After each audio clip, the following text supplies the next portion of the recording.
मेरा नाम है परमजोत सिंह चाहेल। मैं जुडिशरी में रहा हूँ और न्यायाधीश के पद से मैं रिटायर्ड हुआ हूँ।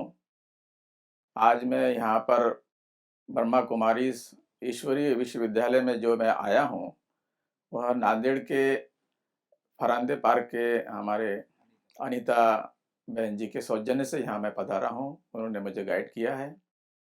वैसे मैं न्यायाधीश के रूप में जब 1994 में कल्याण में था, बॉम्बे में कल्याण थाना जिला है उनका। तो वहाँ पर मेरे सामने प्रैक्टिस करते थे लता अग्रवाल जी।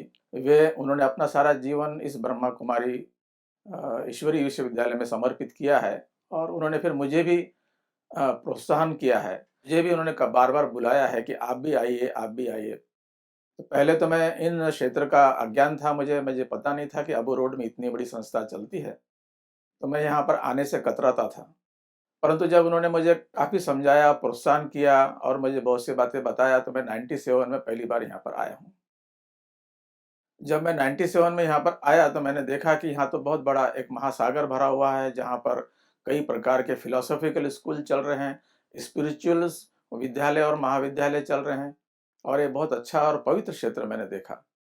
तब मैं सबसे पहली बार प्रकाश मणि दादी जी थे यहाँ उस वक़्त, मेरी उनसे मुलाकात हुई और उनसे मिलने के बाद मैंने देखा कि काफ़ी लोग उन्हें मीठी दादी के नाम से जानते हैं और मेरी उनके आमने-सामने नज़दीक बातचीत भी हुई। मेरे साथ उन्होंने काफ़ी मस्ती और मज़ाक भी किया कि कहने लगे कि न्यायाधीश हो तुम? मैंने कहा हाँ। तो न्याय बराबर करते हो कि नहीं करते हो? सच्चा जजमेंट लिखते हो या और कुछ करते हो? इस प्रकार से मुझे काफ़ी उन्होंने छेड़ा है और उन्होंने मुझे उपदेश किया है कि जब आप न्याय का काम करोगे, तो आपके अंदर अध्यात्म से जुड़ने की बुद्धि होना ज़रूरी है, तभी आप सच्चा न्याय कर सकोगे। और तब से मैं इस विद्यालय से जुड़ गया हूँ। आज भी मैं आया हूँ और देखा हूँ कि जूरिस्ट विंग का यहाँ काफ़ी बड़ा सम्मेलन हुआ है। मैंने ये देखा कि न्यायालय में जो केसेस है, इतने पेंडिंग है कि अगर मैं आपको एक बात अगर कहूँ कि अगर समझ लो कि हम उदाहरण के तौर पर मैं कहता हूँ कि अगर हम ऐसा कह दें कि पूरे भारत में केसेस करना बंद कर दीजिए, कोई भी केस रजिस्टर्ड नहीं होगा तब तक, जब तक कि जो पेंडिंग केसेस है, उसका निपटारा नहीं होता। अगर हमने ऐसा किया, तो उन पेंडिंग केसेस को आप पूरा निपटारा होने के लिए 40 साल लग जाएँगे। इतने केसेस यहाँ पर पेंडिंग है। उसके कई कारण हैं। एक तो कारण ये है कि जो जनता कोर्ट में आती है, वो जज से इच्छा पूर्ति की कामना करती है, न्याय की कामना नहीं करती है, इच्छा पूर्ति की कामना करती है कि मेरी इच्छा पूरी हो जाए। जब हम जजमेंट करते हैं तो 50% ही हमारा जजमेंट सेलेक्ट होता है। जिनके तरफ से हमने फैसला किए, वो 50% 50 मार्क हमें देते हैं। जिसके फैसला विरुद्ध में चले गया, वो 50 मार्क हमारे कम कर देते हैं। तो आधे लोग नाराज़ होते हैं, आधे खुश होते हैं। जो नाराज़ होते हैं, उनकी इच्छा पूर्ति नहीं होती है, इसलिए वो फिर अपील करते हैं। फिर इच्छा पूर्ति नहीं होती, फिर अपील करते हैं। ये इच्छा आती कहाँ से है? ये इच्छा आती है अहंकार से आती है इच्छा।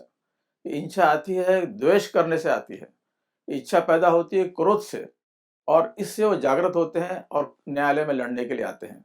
अपने भाई को भी माफ़ नहीं करते हैं, पिता पुत्र से लड़ता है, पत्नी पति से लड़ती है, भाई भाई में युद्ध होता है, अहंकार की वजह से कि मेरा भला पूरी प्रॉपर्टी मेरी बिक जाए, लेकिन मैं न्यायालय में मैं विजय प्राप्त करना चाहता हूँ।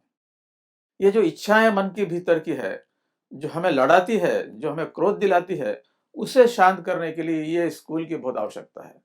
अगर इन इच्छाओं को अगर आप मार देते हो, जो स्वार्थ की इच्छा है और आप में अगर नम्रता अगर आती है और आप में ऐसा लगता है कि माफ़ मैं करूँ, एक बार आप में नम्रता अगर आ जाए और स्पिरिचुअलिटी आप में अध्यात्म का ज्ञान अगर आप हो जाए, तो आप में माफ़ करने की प्रवृत्ति आएँगी। जितना आप माफ़ करोगे, उतना न्यायालय में केसेस का दर्जा कम होगा और न्यायालय की संख्या में केसेस का भी कम होगा। इस उद्देश्य को लेकर चले।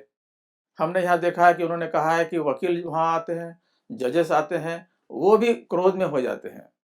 उनके भी क्रोध की वजह से न्याय व्यवस्था पर असर पड़ता है। तो इन क्रोध को कम करना, इन स्वार्थ को कम करना और अध्यात्म की तरफ हर मनुष्य ने जाना चाहिए। ये जो इस बात का जो स्कूल चला हुआ, मैं समझता हूँ कि संसार में ये पहला ही स्कूल है अध्यात्म का, जो इस प्रकार से इस विधि से सबको जो है मार्गदर्शन कर रहा है और इनको आगे की ओर बढ़ाते हुए जा रहा है। इसमें आश्चर्य की बात तो मुझे सबसे बड़ी यहाँ ये लगी कि मैंने देखा है कि पूरे इंस्टीट्यूशन को सिर्फ महिलाएं ही महिलाएं चलाती है।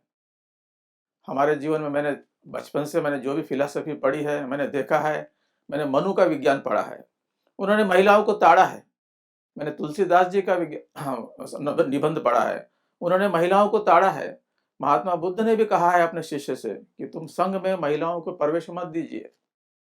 समाज में ये परिपाटी परंपरा हो चुकी है कि महिलाएं कुछ नहीं कर पाती है, सिर्फ झगड़ा कर पाती है या चुगलियां कर पाती है या घर का काम कर पाती है, एजुकेशन भी नहीं कर पाती है।